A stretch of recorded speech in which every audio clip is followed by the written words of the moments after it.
Nadja, I want to ask you about money as a projection screen. You and I talked about it.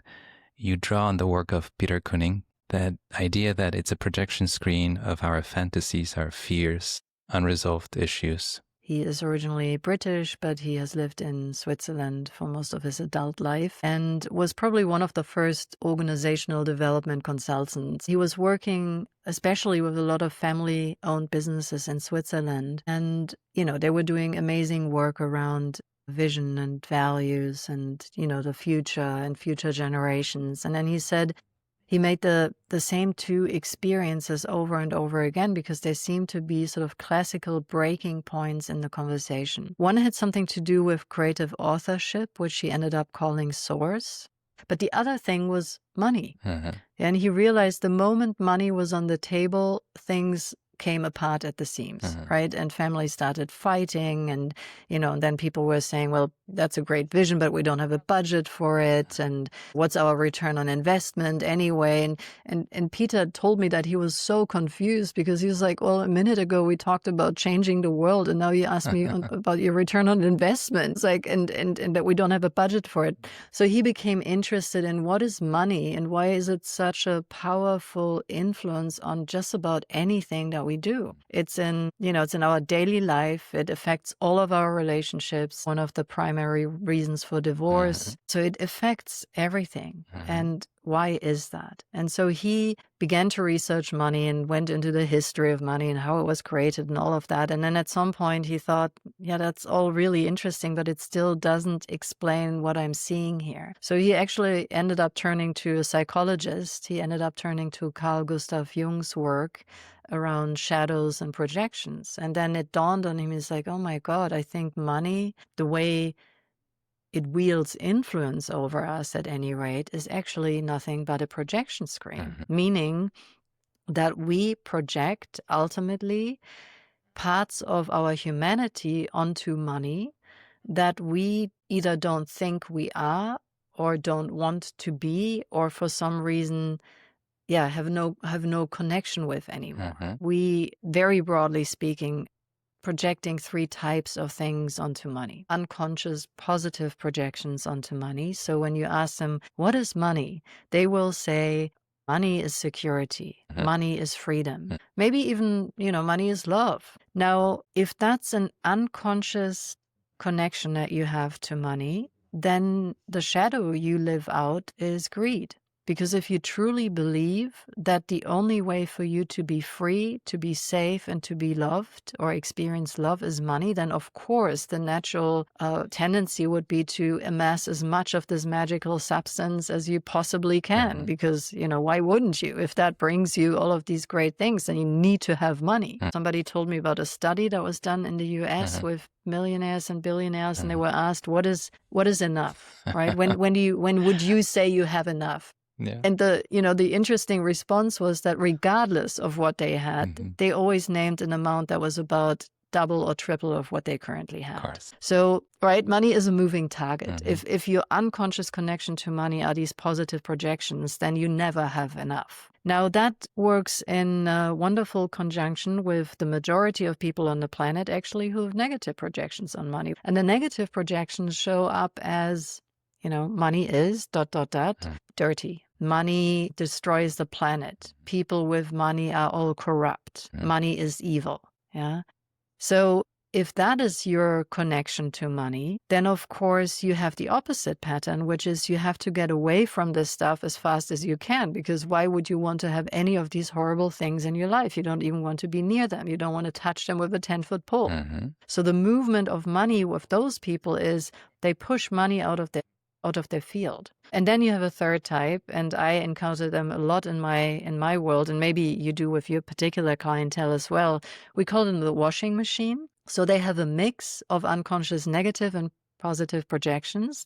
and sort of flip-flop between both. And they often end up becoming impact investors, right? So there's a part of them that goes, oh my God, with the money I made, I now have to do something good. I have to do good in the world. They're super positive about it and really want to help, until some strange vulnerability is triggered in them, and suddenly everything moves into contraction, and then they are all about the bottom line, return on investment, and spreadsheets. It's actually super confusing because it's like a Jekyll Hyde story where they never quite know which version am I going to see tomorrow. Either sort of pretty stable zero, or they sometimes have these really wild cycles over their lifetime where they make money and then they lose money and then they make money and they lose money, but it doesn't feel solid.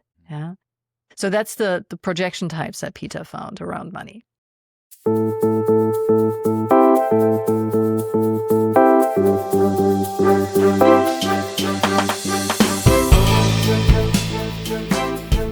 Welcome to Talking Billions. We talk about big ideas, big inspirations, big topics. We take on the hardest topic of all, money. How to make it, save it, keep it. But our conversations lead us to an even bigger question, what it means to live a rich life beyond money. My guests share their practices, principles, and evergreen wisdom. I'm your host, Bogumil Baranowski, author, TEDx speaker, and investment advisor to wealth creators with patient capital and an infinite investment horizon. I work with families and individuals who aspire to grow wealth over a lifetime and generations through disciplined, thoughtful investments in durable quality businesses, while giving money meaning. Join me on this quest to unearth and share the wisdom of the ages. Let me share with you the podcast program disclosure statement. Blue Infinitas Capital LLC is a registered investment advisor, and the opinions expressed by the firm's employees and podcast guests on this show are their own and do not reflect the opinions of Blue Infinitas Capital.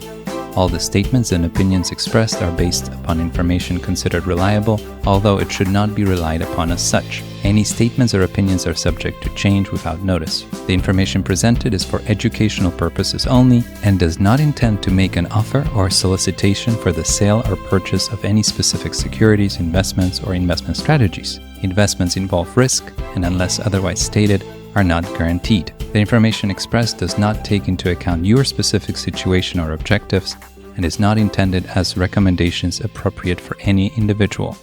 Listeners are encouraged to seek advice from a qualified tax, legal, or investment advisor to determine whether any information presented may be suitable for their specific situation. Past performance is not indicative of future performance. None of what you're about to hear is investment advice.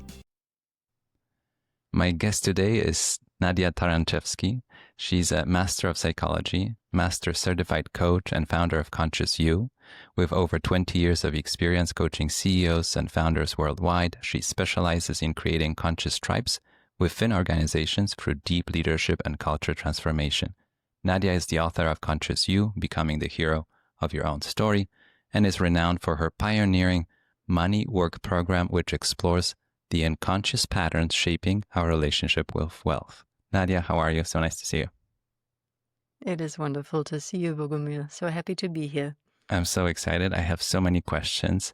I have to thank Tom Morgan for connecting us and his wonderful leading edge community. Quite a few people from his community told me about your work, and they told me I have to talk to you. And I did talk to you, and I was excited to have you here on the show. So here we are. Yeah, so excited actually that you had so many questions that I looked at your list of questions. I was like, oh my God, how many hours do we have? So really curious to see where we're going to land with this. I usually have very ambitious plans for each episode, and then we let the conversation take us places and see how much we can cover. But there's so much that I want to ask you about. But I want to start with the early days. And you might know that I ask my guests about your own childhood, your own upbringing. We'll talk about your family in a minute. But tell me about that time. How do you think that time shaped you, your childhood, your upbringing? Well, I would probably argue, as for any of us, has shaped me deeply. Mm-hmm. I grew up in Germany with a father who was actually stateless for his earlier life because of things that we might get into in a minute in terms of his family's story, and a mother who was German and came from generations of Germans, and the sort of reverberations of how they had found each other as two descendants of two very different family lines, one German, one Slavic, that was very prominent in my life. And my parents actually did not survive the aftermath of all the the trauma that their families had endured and possibly caused. So when I was 7, they separated. And what I remember is not that much actually from my early childhood. I'm one of those people with very fragmented stories that are still alive in me. I do think, though, that both of my parents deeply loved me, even though there were moments when they certainly did not know what they were doing as parents. But so there was somewhere a secure base and a lot of chaos surrounding that. Well, let's go a generation back. And then I know you have even more stories going back. There's some stories from your family that you shared with me, and share as much as you feel comfortable. How your parents were shaped, and then their parents through the time and the history, and how that echoes through time to today for you. I'd gladly do that, and maybe just to contextualize for your listeners, right? This is not just, because I want to tell you my story, but rather because I do think it's important for all of us to remember that whatever patterning we have, whatever belief systems we have around things, for example, as money, as self-worth, as what counts as a contribution in life, what is success, all of that is, of course, connected to our family story, and it's connected to often not just our parents, but our grandparents as well. And so, before that background, telling family stories can be really impactful, because suddenly you realize, oh my God, this isn't me. Like, I did not invent this. This was not based on my actual experience, but rather something that I have taken on from my parents and grandparents. So in my particular case, as I already hinted at, I have a German part of the family and a Slavic part of the family. So my mom's family is German, and during World War II, the Nazi regime in Germany, I would say my grandparents, as far as I know, they were not excited Nazis supporting the regime, but they certainly tolerated the regime and were benefiting from the regime in some ways, because my grandfather was running the German library in Frankfurt. He did that throughout the war as well. He was not drafted. Nobody in Germany kept any position of influence without subscribing at least to some of the narrative that was being propagated at the time. And my grandparents, of course, they also suffered, because wars are just horrible, regardless of where you live. But they never really elaborated on exactly their position during the Third Reich. They didn't tell stories about choices that they made at the time. If anything, there was, this slight narrative of, well, we were also hiding people, so like all German families, they were in the resistance, quote unquote. And of course they were not, right? So the whatever happened back then was pretty much covered up by a thick blanket of silence. And that came into contact with my father's side of the family, who had a very different history during the war. So my grandmother was Polish, and she was abducted by the Nazis when they occupied Poland, was first thrown into a work camp, and then recruited from that work camp as a live-in prostitute for German officers. So she ended up spending the rest of the war in Berlin, in relative safety, but of course also in horrible circumstances. She ended up having a daughter from this officer. And through strange, the stories that only wars can write, she ran into my grandfather at a big ball in the Eastern European community that was organized in Berlin. And my grandfather was a Russian who had fled Russia because he was a white Russian. So when the communists came into power, he left Russia. He went to Paris and worked as a journalist. And when the Nazis occupied Paris, they wanted to recruit him as an informant because he had a lot of very helpful ties into the Eastern European and especially Russian community. And after he refused kindly twice, they threw him into a concentration camp the third time and essentially tortured him until he caved and he agreed to work for them. And then they sent him places, and one of the places they sent him to was Berlin, and that's where he ended up running into my grandmother. So they fell in love, and or maybe it was a connection built from pain and mutual suffering. I don't really know the full story.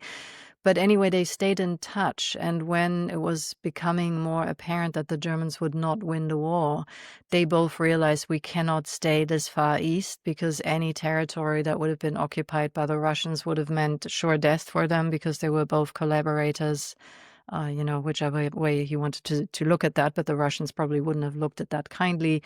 So they decided to flee and they arranged to meet. And, I never know how people managed to meet without cell phones and email, but they did. They found each other in a Red Cross camp in Western Germany and in Wiesbaden. And that's where they stayed. And so my grandparents on my father's side did not speak German very well. My grandmother much better than my grandfather, who never really went beyond very broken German. And he was a broken man, right? So the experiences of the war had left him incapacitated. He turned to drinking, and what they ended up doing to deal with the tension and trauma in their system was alcohol and violence. My dad grew up in that environment, very extremely poor. There were 5 people in, sort of a one-bedroom apartment. He still remembers going hungry for stretches of his childhood, having to translate my grandfather's horrible stories from the concentration camp because my grandfather tried to sue the German government for reparations, which didn't work, but he didn't speak German, so my dad had to translate that when he was, I think, 13. So, the whole family was so entrenched in the horrible experiences of that time, and nobody at that time had any tools to deal with anything, right? So my father came into that life burdened with everything that his parents had experienced. Went to school, went to high school, met my mom there. They fell in love, and then they tried to build a new life on the ashes of silence and violence and alcohol abuse, and only managed so. Right. So I would say in terms of then my later patterning around feelings of safety, feelings of self-worth, feelings of, what's my relationship to money, all of these experiences were deeply impactful because I think what I got from my father was very much a sense at the end of the day, the only person you can rely on is you. The state cannot be trusted. Politics cannot be trusted. And money is safety. And on my mom's side, there was much more a relationship of, I think my grandparents were trying to purge a part of their past through giving. So my grandfather died very early on both sides, actually. And my grandmother ended up donating most of her,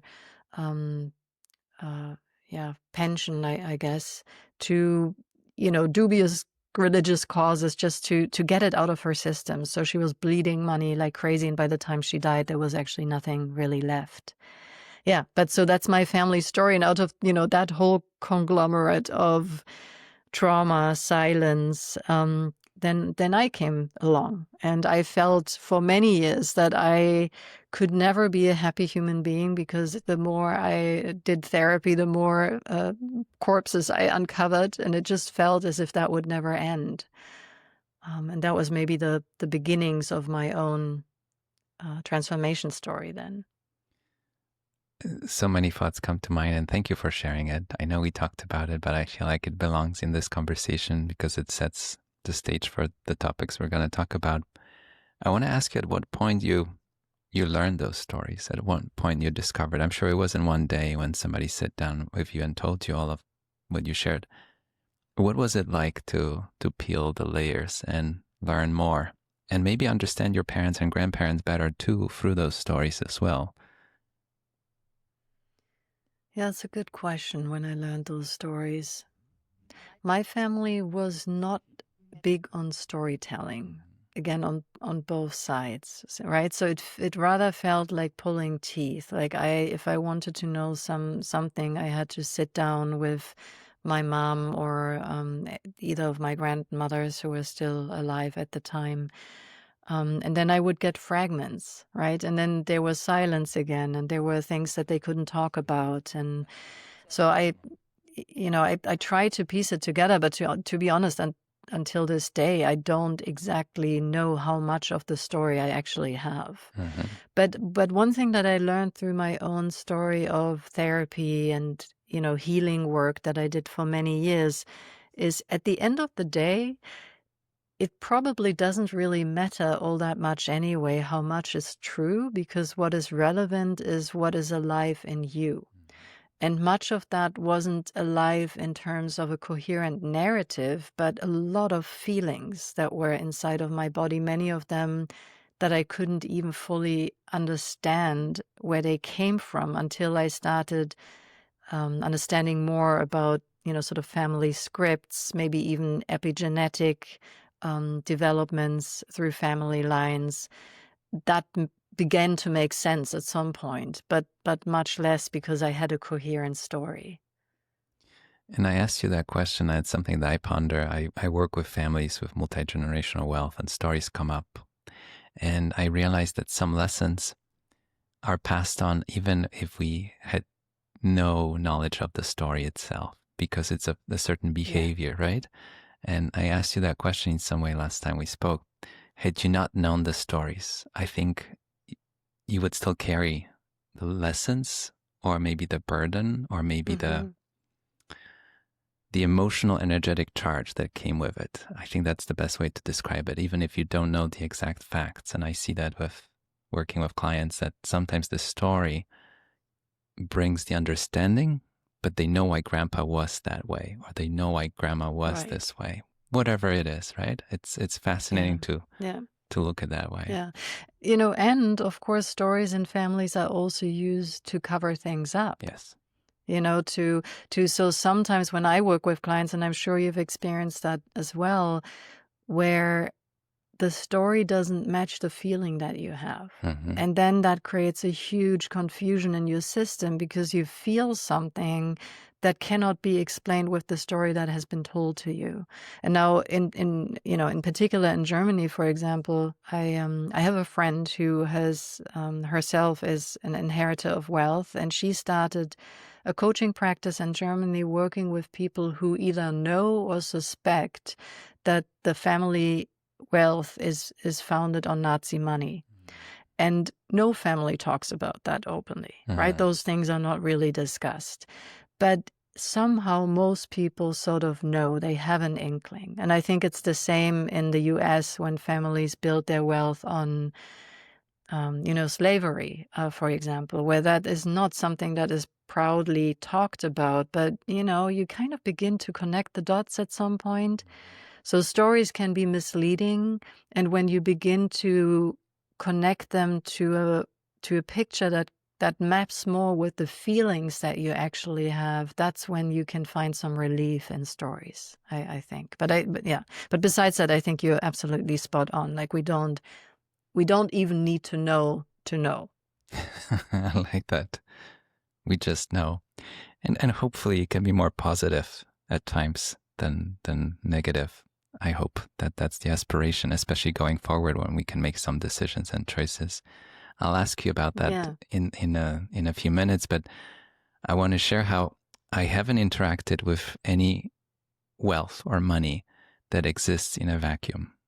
And it's always in some sort of a context. And I think a lot of people come to the investment profession and they think it's just about the numbers and doubling this number or that number and that rate of return.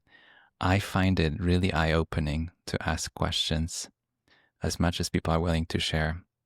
How did this come about? Why are we here? Tell me the story. And they might feel more or less comfortable. It may take time, but as much as you're willing to share right now, Tell me the story. I think it can add a lot on my end to be a good advisor, not just focusing on money. Absolutely. But Yeah. tell me how it was given. How did you receive it? And all Yeah. that's around it. Nadja, I want to ask you about a certain map that you use. It's a 4-quadrant transformation map. The individual, the collective, the interior, the exterior. I love maps and frameworks. I feel like they can open our eyes to a whole different experience. Tell me about that transformation map that you use with your clients. Yeah, so firstly, giving credit where credit is due. The original version of that was by Ken Wilber, and it's part of his integral theory. And the idea is to help us understand how the individual and the collective interact. So in a way, you can, the one change that I made to it, I gave it a different orientation. Yeah, so in the original framework, the quadrants are arranged in a slightly different way, but they still tell the same story. And I can talk to why I shifted the whole thing in a moment. So basically, the idea is that with individuals and with collectives, we can look at what is knowable, measurable, observable from the outside about the individual and about the collective. So for the individual, it would be our body, our behaviors, right? So the individual results that we're able to achieve through our physical capacities and our mental capacities and the behavior that results in. And then on the collective side, what is knowable about the collective is all the good stuff that you can measure, right? You can look at systems, processes, the way an organization is organized. You can measure the output of a collective, the structure it has. So those things can be, they can be easily observed. But then the interesting work begins, because both for the individual and the collective, the more rich realm is probably the stuff that is less easily observed. So for the individual, I would say, it's our thinking and feeling, it's our values, it's our needs. So putting that all together, you could say that's our psyche, and it's the mindset we hold. And that can, of course, we are also trying as psychologists, finding ways, how do you measure that? How do you get to the bottom of that? But it takes a lot more time. And I think what helps to remember, and that's a bit what you were just talking about in terms of your clients, is there's, the tip of the iceberg in the individual, which is their behavior. And so you can have a knee-jerk reaction to somebody and find them nice or not nice. But what you don't know yet is what lies beneath the waterline of their iceberg, right? Which is the whole psyche, which is the whole story. So, and I don't know how often you experience that, but sometimes I have a reaction to people where first I go, nah, I don't really know about that person, right? If I like them so much. But once I get into their story, once they share more about what lies beneath the waterline of their iceberg, I begin to fall in love with people, because we all have a story, right? And we've all had hardships, we all had struggles. And when people begin to share about that and contextualize their behavior and who they've become, that really shifts the picture I have about a person. So that's always worth it. And that's what you do with the questions that you just, put into the room. You begin to find out more about the individual underneath the waterline, but also about the collective underneath the waterline of a family, for example, because what lies underneath the waterline for a collective is our shared culture, it's our communication, it's our shared values and norms, it's how we do things around here. And again, it can be observed, but it's less tangible. It's harder to pin, right? It's the feeling that you get when you walk into an organization and it just feels wonderful, or it feels strange, or the feeling you get when you interact with a family where you think, oh, something is off, or what a nice place, right? So those are the intangibilities of the collective. And now, when you think of the 4 quadrants, the way I've shifted them is that you can basically project a big iceberg on top of the 4 quadrants. So the upper quadrants are what is observable, and the lower 2 quadrants are what is more experiential, more interior. And I find them helpful because you can use them to analyze a situation, right? So you can ask people about their life, what they do, what are sort of the outwardly visible results that they create in their life. Then you can ask them about their interior experience, their feelings, their thoughts, the values that they hold, what's really important to them. And then you can tap into the collective that is most prominent in their life. So that can be anything from their relationship to their family, to their team, to their organization. So any collective you're interested in, you can also begin to understand that in a deeper way by trying to map what is visible and knowable about this collective from the outside and what is to be experienced about the collective from the inside. What are the unwritten roles in the collective? And once you created, once you filled the 4 quadrants with questions that you can ask, you just have a lot more context to a person and the situation they're in and why they feel happy and why they feel not happy. And then that can lead you to crafting solutions for each of the quadrants. But of course, as a psychologist, I'm biased. I always tell my clients, listen, we can do something about any of these quadrants, and they will certainly affect any of the other quadrants. However, the only 2 quadrants that you have always with you and under your direct control are, of course, the individual quadrants, right? So you can shift your psyche and you can shift your behavior. That's what you can do. I find it very helpful, and I love the images and the iceberg. I think it's very helpful. I'll mention a very quick story. I was talking to somebody not long ago, and there's a piece of land in that family that's been in the family for over 100 years. And there are many generations since, and they planted trees, and we talked about it. And I bring up trees in these conversations here because it's the idea of planting something for the benefit of others, which is family wealth in my mind. And he said something, and as I'm listening to you, sometimes it's helpful to pay attention to the little turns of phrase that people use. Because he said, legally the land now is divided among the siblings. But he said from outside you can't tell because the trees grow where they used to grow and there's no fence. And I thought, you're telling me this because it has an importance to you. You want to know that this is still part of the same family legacy. Legally it became more convenient to divide it, but that's on paper. But I think in his heart, it's one piece of land that his great-grandfather bought and planted those trees. I don't know, it was so symbolic to me because I see this with families where sometimes we draw the lines, but we don't want the lines, right? The individual and the collective. Nadja, I want to ask you about money as a projection screen. You and I talked about it. You draw on the work of Peter Kooning, who maybe you can introduce to this audience as well. That idea that it's a projection screen of our fantasies, our fears, unresolved issues. Can you explain how that works? That money is, we say it's a medium of exchange, but I like this visual of a projection screen. Yeah, so much more than a medium of exchange. Yeah. So, maybe I'll tell you a little bit of a story about Peter Kooning. So Peter is now in his late 70s, 78, I think to be exact. He is originally British, but he has lived in Switzerland for most of his adult life and was probably one of the first organizational development consultants, we would call him today, but when he started, there wasn't really a name for what he was doing. But he was working especially with a lot of family-owned businesses in Switzerland. And, they were doing amazing work around vision and values and, the future and future generations. And then he said he made the same 2 experiences over and over again because they seemed to be sort of classical breaking points in the conversation. One had something to do with creative authorship, which he ended up calling Source.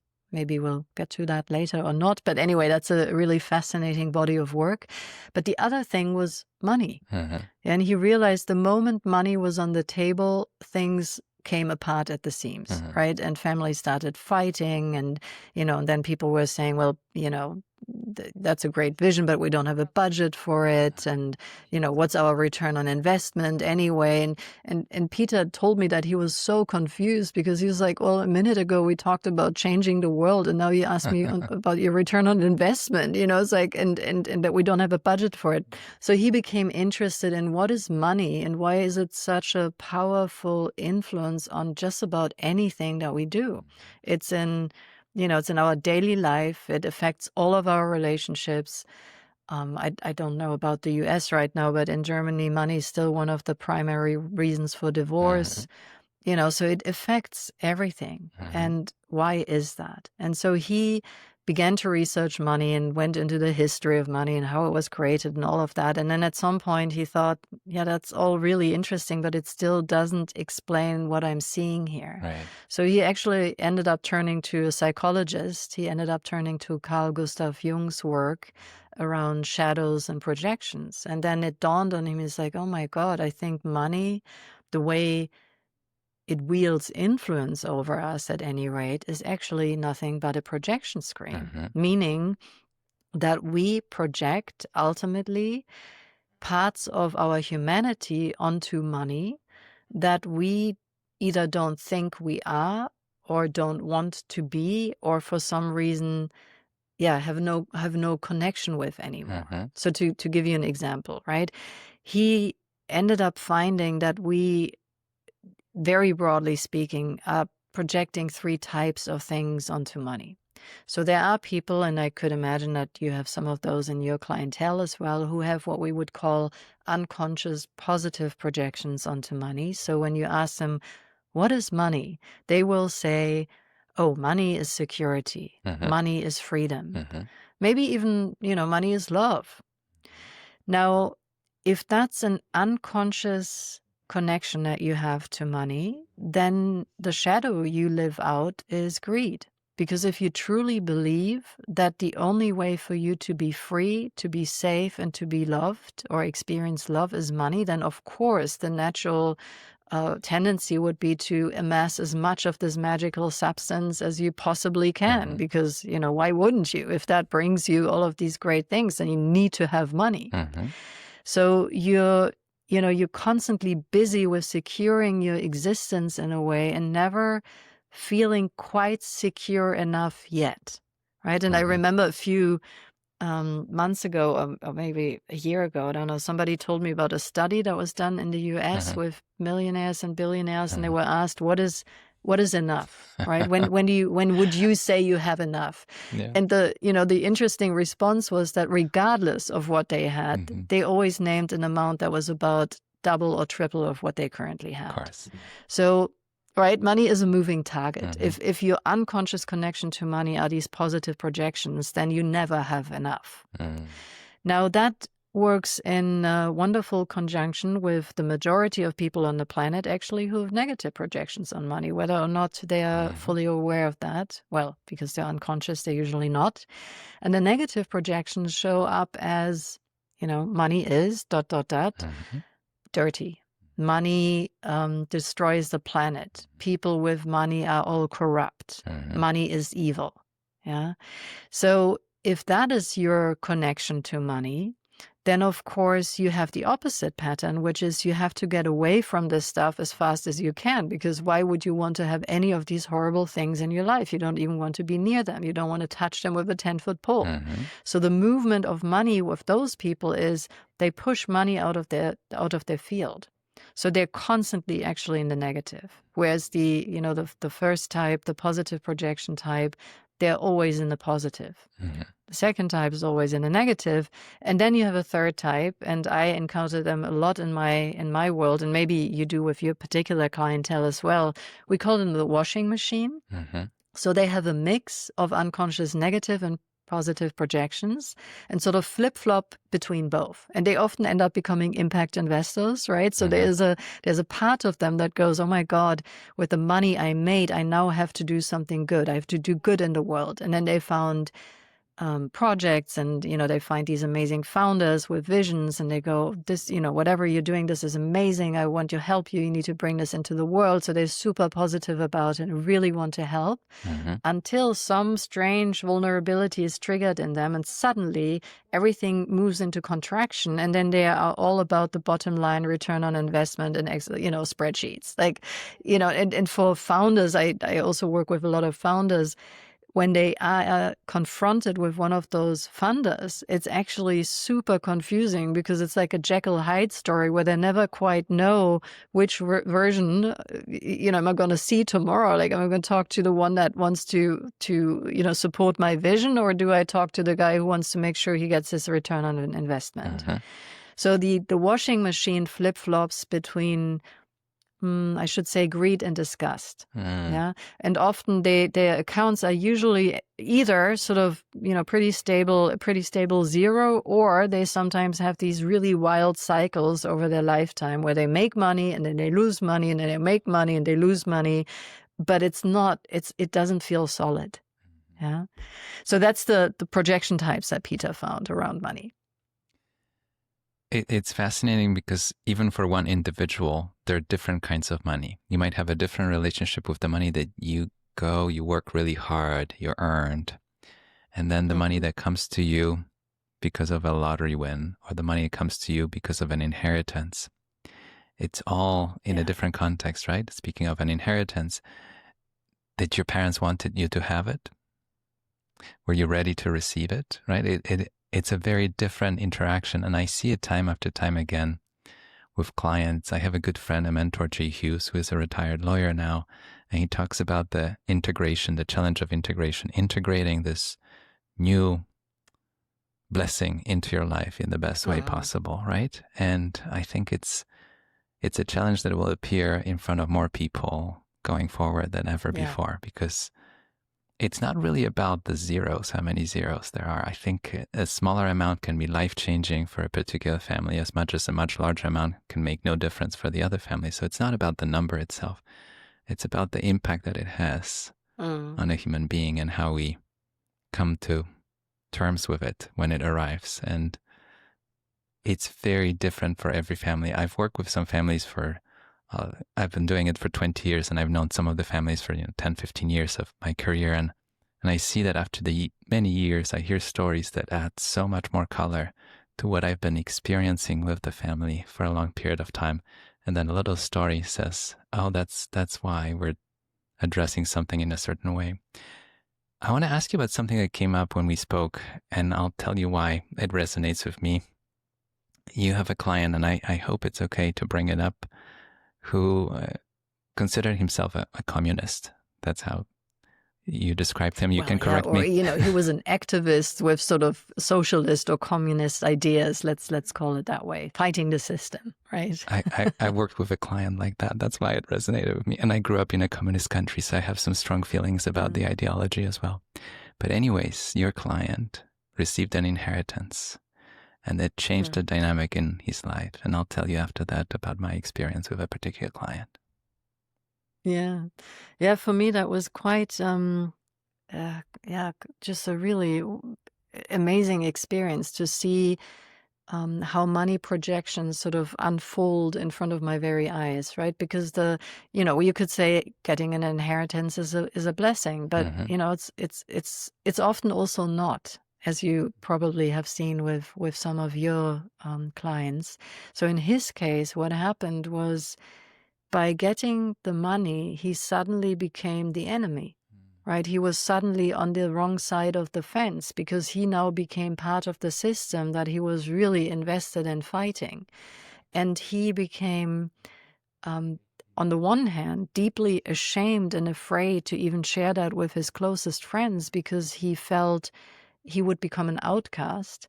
At the same time, he noticed that the moment money entered his system, he became greedy, right? And then some friend, sold him this amazing investment scheme. It had something to do with Bitcoin. And, don't ask me anyway, he lost a shitload of money with that scheme. And that's when he, sort of was panicking and going, oh my God, I don't even know how to deal with money. I don't know how to be with my friends. I don't know what to do with my belief. Who am I now, right? Who am I now, this left-wing person with a ton of money? And what we then do, and I'm curious like how you work with that with your clients, but in our particular process that I learned from Peter Koenig, we help people really peel this money onion, right? And really begin to understand what is it that I'm projecting onto money and people with money, which now suddenly also applies to me. And the first step is the uncovering of, and then the second step is the reintegration of, so that what your mentor said spoke to me. We have a particular way of reintegrating it. But I'm curious how you work with this and what your client did actually. So it's a client I worked with years ago who passed away since, and I got to hear from his kids and grandkids. They told me at some point, that Grandpa was a strong believer in communist ideas back in the day. And it's somebody somewhere in Europe outside of the communist bloc. So it's just to give context, who lived between different continents.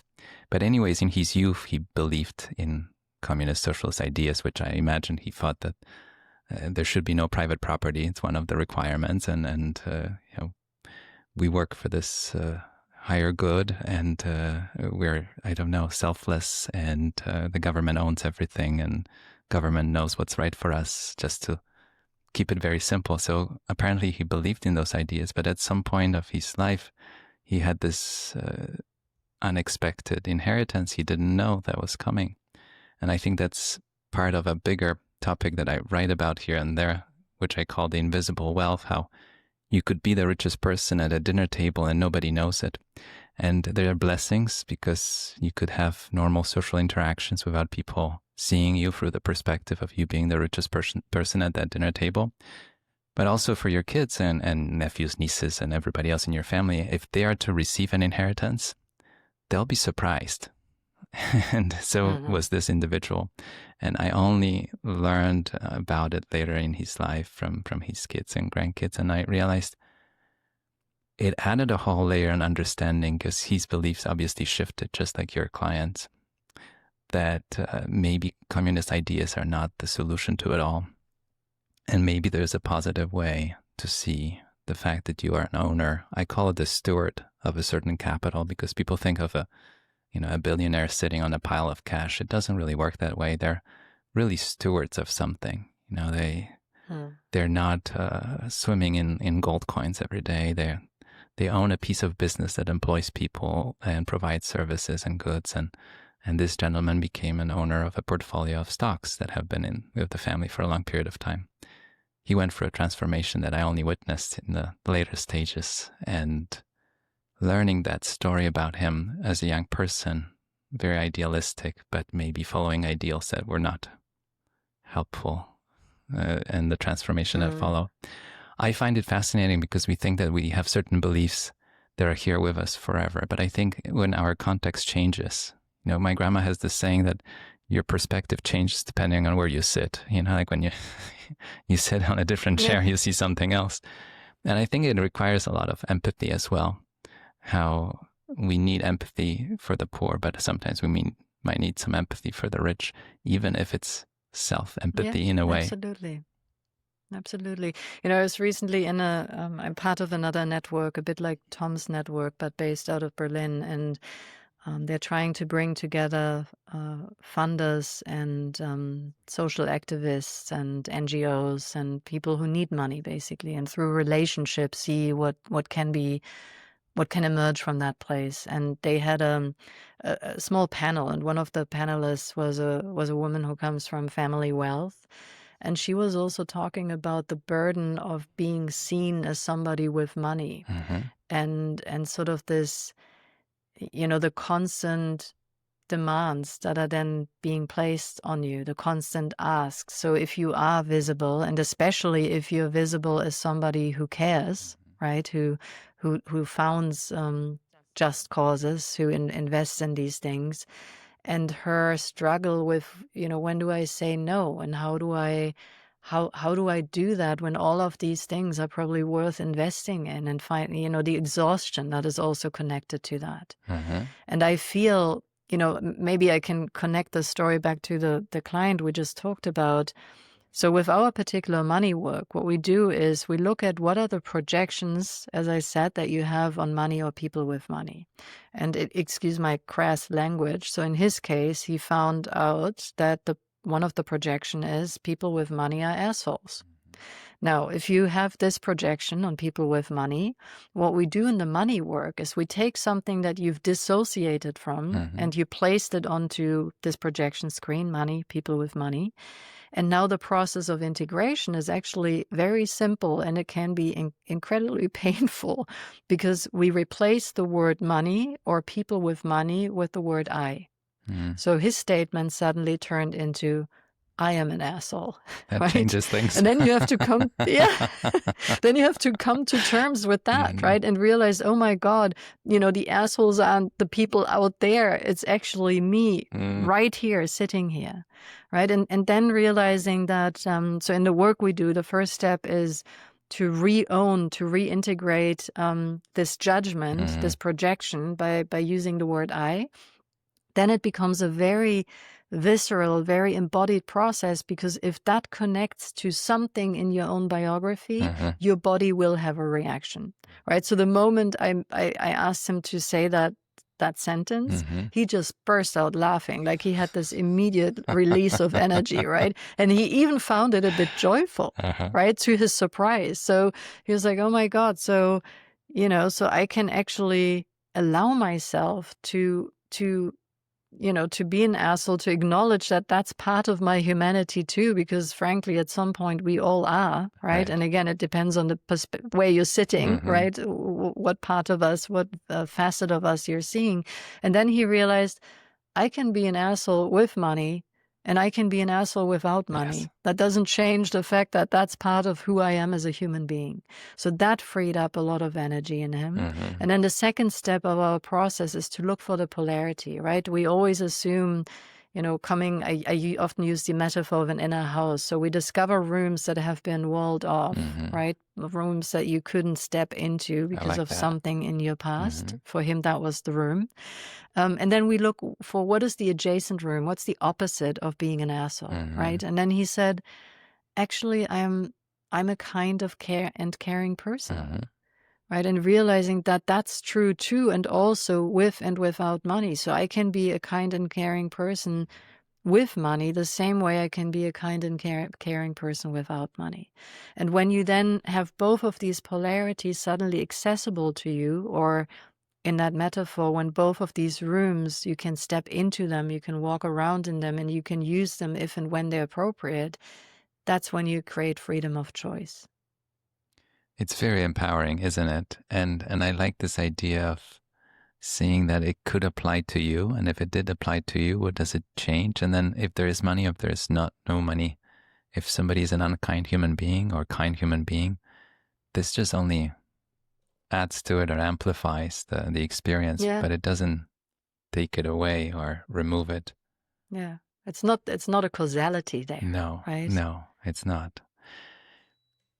I have to pull on this thread. Where do you think it came from for him in his own personal story? The fact that he had the beliefs that he had before he received the inheritance. Was there something, if you can share, that gave? Yeah, I mean, very often it's connected to our family story, right? So I think he had some awareness of money having been in his family. He just, it wasn't very transparent, so he had no idea what he was going to inherit.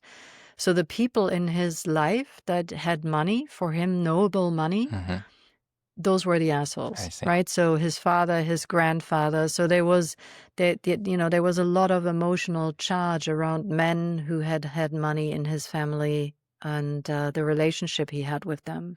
And so coming to terms with finding that quality in him also healed the relationship to his grandfather wasn't alive anymore, but the relationship he had with his father, right? To realize, oh, it's not just you, it's also me. And maybe what I experienced about you had also been, would have been very different from me if I had had more context about it. So it makes you softer in a way. You told me the other time that money doesn't care. Money is a human invention that we treat like gravity. And I thought it was very powerful because we almost see the money itself as an entity, a being, and then it's laughing at us or laughing with us. And it's not. It's a man-made invention, and it's a tool. But what you just said about your client and that story, I think we're using money as a language in a way. We're attaching something to it. So if we were poorly treated or treated very well by a grandpa or grandma, then when they give us something, we receive it in a different way. And then we say, no, no, no, because we really say no to anything that grandpa ever stood for, or we say yes to everything that grandpa ever told us, right? But we're using money. And even when you think about the world we live in today, it's, there are lawsuits that are being settled with large amounts of money, let's say. It's really not about the money. It's waiting for what would it take for me to feel that you really said, I'm sorry. Like what would it really take? And I think we think that a dollar amount or a euro amount will mean that you actually said, I'm sorry, right? I think that's what we're looking for when I think about all kinds of, frictions and conflict and even good things. You leave a restaurant. I was sitting with a number of families a few months ago, and we were talking about the tipping when you leave the restaurant. In the US, we tip a lot, and people even tip more these days since the pandemic. And I asked them, how do you feel when you tip? And I think you have a story about it, don't you, about tipping? Was it in your book? Am I remembering correctly? Yeah, it was in the book, exactly. Yeah, it's one of those moments when I caught myself, right? Yeah, it was, years ago. I was in London in a cafe, and, when I got the bill, I tipped quite generously. I think the waiter had asked me, I had asked the waiter, can I leave tip? And he was like, yes, of course, right? And then I took my bill, walked out of the restaurant, and then I looked at my bill, and I looked at, that was printed on the bill, 15% of tip have been included, right? So basically there was already tip that was built into the system. And then I gave him additionally this very generous tip on top of that. And then I had this moment of feeling really cheated, right? I was like, why didn't he let me know that there was already tip included? That is extraction. Like, I got really worked up about it within myself. And I thought, then I had a moment of insight. I was like, what are you doing? What is so horrible about him not pointing that out? Maybe he also thought you saw that and you were just in a generous mood and wanted to give him extra because he had been really nice to you, So I realized I'm just making up a story here, and I'm loading the story with meaning, and that creates a lot of feelings in me. And I can just not do that, right? I can choose to tell myself a different story. But I, to your earlier point, I think it's right that often we try to settle things with money that have very little to do with money. And anybody who's ever been involved in sort of an inheritance fight in a family knows it's really not about the money. And if people would do the money work the way I've just described it, so much could be settled in a much more peaceful way. Or not. In one case, I had a client once who went through our money program, and she was actually ready to give up everything in terms of the inheritance just to keep the peace with her siblings. And then through our money program, she realized that the room that she could not step into was her anger, right? And that she was an angry person and maybe even also a greedy person, because she had projected the greed onto her siblings. They were the greedy ones. She was the generous one. She didn't need any of that, and she didn't get upset, right? And then through CU Money, a little absurdly, she discovered, actually, I'm really angry and I'm also greedy. I want some of this. So she put on her fighting gloves, and to her siblings' utter surprise, she took a stand and she didn't back down. And she's like, this is what I want. And she got it, right? So sometimes integration can also mean that. It's not about always getting softer and kinder. Maybe it's about stepping you outside of your usual pattern. Maybe that would be a good way to describe it. There's so much to unpack, and we'll save it for another episode. I have so many questions that come to mind, but I want to ask you about other parts. But I love that story. I'll be thinking about it. Conscious tribes. You talk about them, and I see a family as a tribe as well. You talk about organizations, source-driven organizations. Can you tell us what defines a conscious tribe? What are the essential elements, rituals, relationships, shared purpose? Yeah, so maybe let me connect that back to my beginning story when I shared about my family. So, because of the family that I grew up in, I became very conscious of the ripple effects of pain and trauma when it is not integrated, when it is not addressed in an appropriate way. And I also, I'm married to my wife is Jewish, so her family, of course, most of them were killed by the Nazis in World War II. So there's a lot of ripple effects of trauma that I've been close to.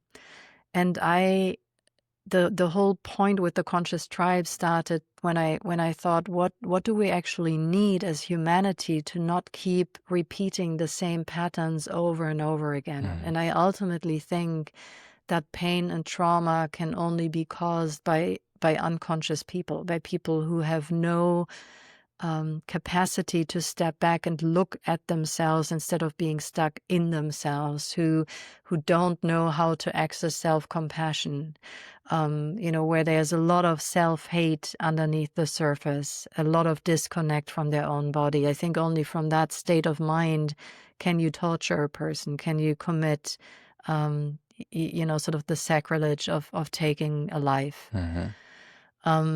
So my whole inquiry has been driven by this question of how do we prevent this? And, and the answer in a nutshell is, well, we have to become conscious, and we have to lead people to a place where they can fall in love with themselves, because when they do that truly and deeply, then they are capable of loving others. And when they do that truly and deeply, they cannot commit these kind of atrocities. So for me, a conscious tribe, what it requires, let's say sort of the pillars on which it rests, is on the one hand, I think everybody in a conscious tribe needs to commit to doing inner work. I think there's no way around it. We need to dig into our own psyche to understand our patterning, to understand our buttons, to understand why we react in a certain way, and to shift that. Then the second part is that I think a conscious tribe has an awareness of we are not on an island, right? So we see the bigger picture view. And I think for families with wealth, that's a really relevant skill to realize my wealth does not exist in a vacuum, or our wealth does not exist in a vacuum. And in some ways, I would make an argument for the world can only be a safe place for our family if we make sure that there is a degree of equity and justice. Because if the inequality gets too much, money cannot buy me safety ultimately, right? And I remember, sorry, that just popped into my mind, a couple of years ago, there was a story in The Guardian about a futures researcher who researched futures and alternative futures, and he was invited by a number of billionaires in the US, and it was this whole like dark operation where, with a hood over his head, it was taken to a secret look, it was really super secret.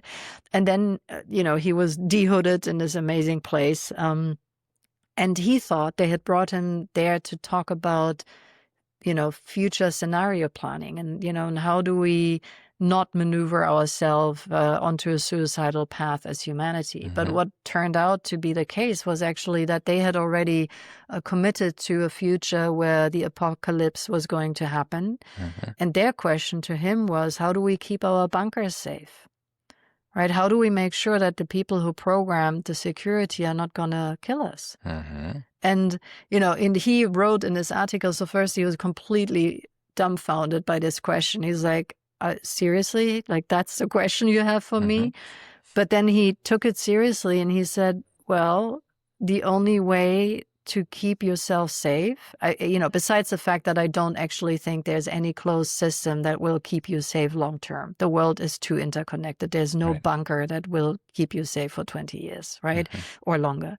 So firstly, that I don't think is a possibility. And secondly, the only way to keep yourself safe from people is to include them, right? Because what is the incentive for a person when money isn't worth anything anymore? If you can't pay people off, then why would they care if it's not because of relationship you formed? So the bigger picture view, I think, is important to realize we are all living on the same cruise ship. right? And I don't care where your chair is and which cabin you live in.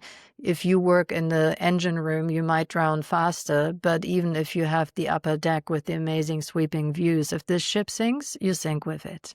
So the bigger picture view for me is about that.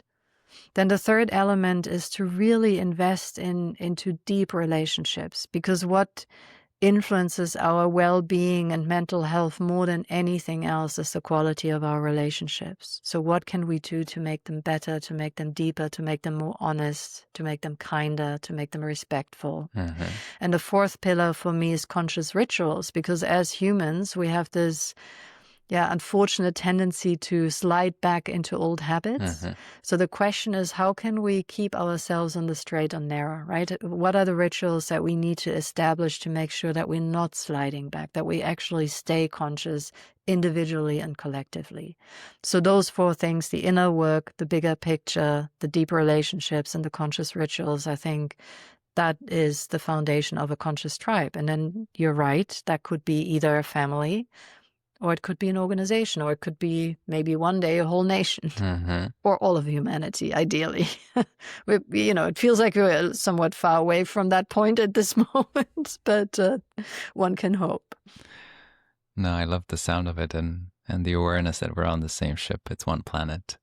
We share it, and we share the larger and bigger communities, but we're in it together, and there is no bunker to hide. We have to find a way to coexist. And you know what? I have traveled the world, and on a human level, places where when you read the headlines, you feel like this is the last place you should visit. You go visit, and people are so kind and so warm. I think at the depth of it all, there's a lot of goodness in all of us. And I think if we can tap into that much more than whatever pulls us apart, I think it would be a wonderful place to be. I want to ask you about art, language, and multiple identities. You illustrate your own books, which is wonderful. I think it added... my own book. Not books yet, but yeah. There's one more coming, am I right? Yeah. Will it have illustrations? Yeah. Yes, probably. But in that case, I might not make them myself, because one of my co-founders for Conscious You, my company, is an incredibly gifted artist, much more than I am. So she might make them the illustration for the next one. But anyway, yes, I love illustrations. I think they bring something to life that would otherwise be just text. And yeah. I enjoyed them. And then you work both in German and English, and you describe feeling like different versions of yourself in each language.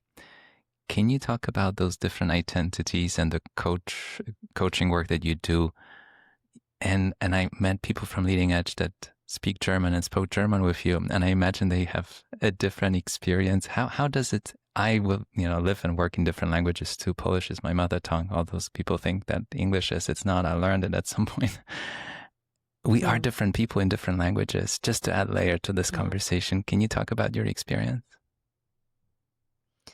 Yeah, maybe let me just go back for a moment to this metaphor with this inner house, right? So I always think that when we were born with an inner house. And this inner house is a bit of a Harry Potter type of house. Yeah? It has shifting floor plans, and it has big rooms and big ballrooms and little nooks and crannies and hallways and staircases. And when we were children, we ran around this inner house with complete abandonment. And in every room that we would step into, we would encounter a different way of being a human being, a different quality, a different flavor, right? So in one room, we would be angry. In the next room, we are curious. In the next room, we are greedy. In the next room, we are kind. But as children, we don't yet judge being in these rooms, because they're just fleeting experiences, right? And anybody who's ever been around a 2-year-old knows that within 2 minutes, they've been in 8 different rooms, right? They're so permeable. Everything is just now, and they move in and out of these states. But then, of course, we get domesticated by our parents, peer groups, nation, right? So the culture we grew up in. And we begin to realize that certain aspects of ourselves are applauded, rewarded, recognized, and others are not. Yeah, they might be ignored, they might be ridiculed, they might be punished, or we might even get hurt when we step into a certain room.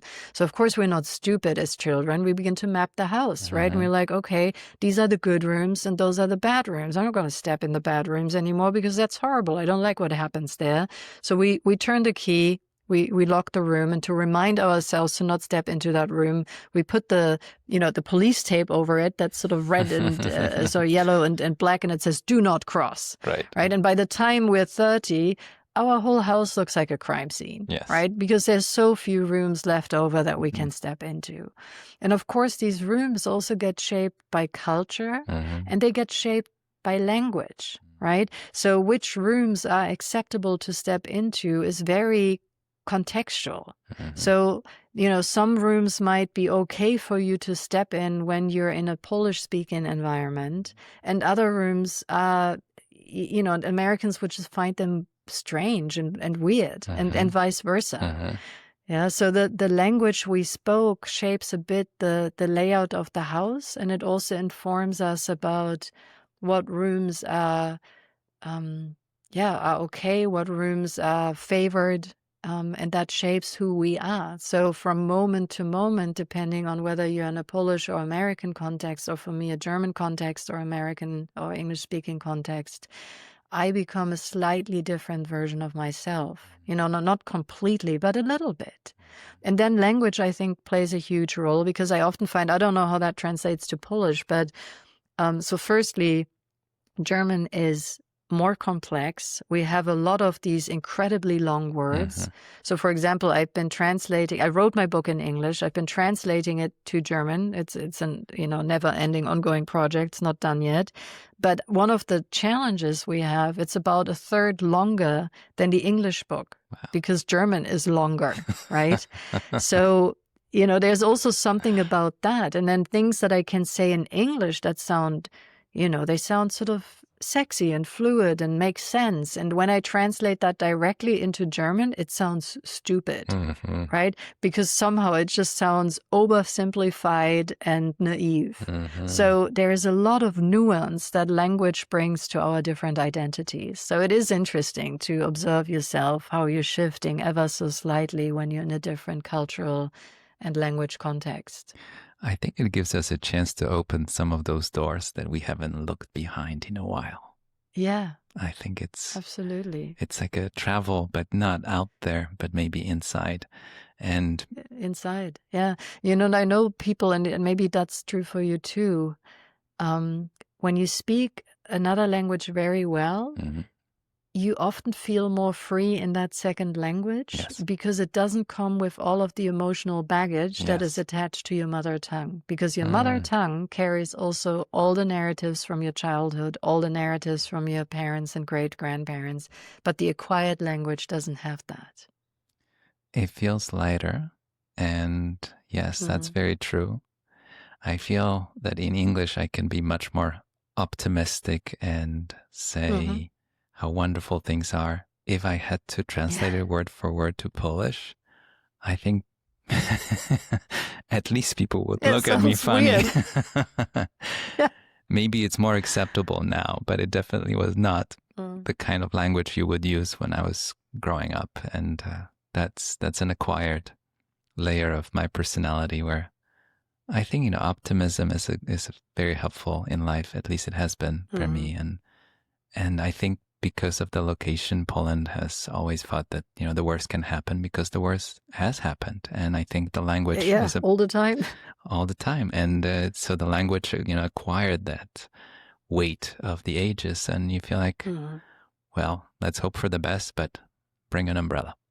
And that's the mindset that I think is part of, my upbringing and maybe helpful in the investment profession too. But anyways, topic for another episode. Before I let you fly away, I want to ask you about your definition of success, however you think about the word, what it means to you.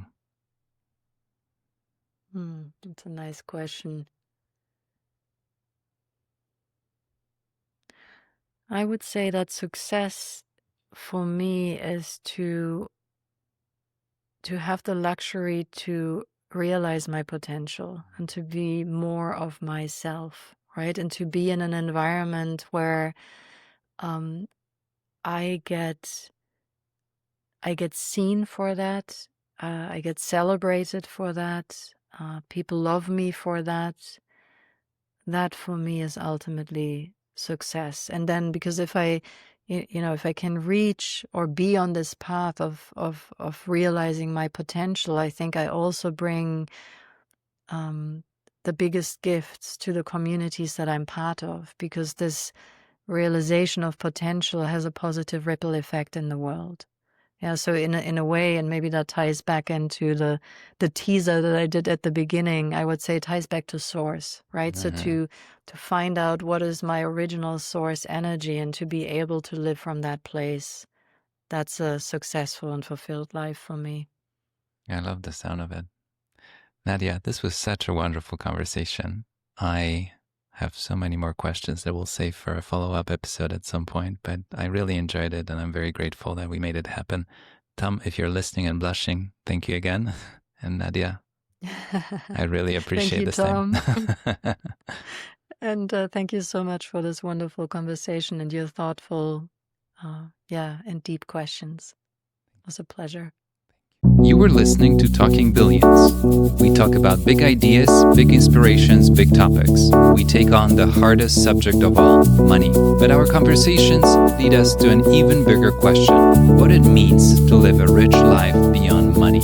If you enjoyed the show, please take a moment and follow, subscribe, rate, and share with friends and family. We rely on word of mouth to promote the show. One click for you means the world to us. Thank you. Until next time, your host, Bogumil Baranowski.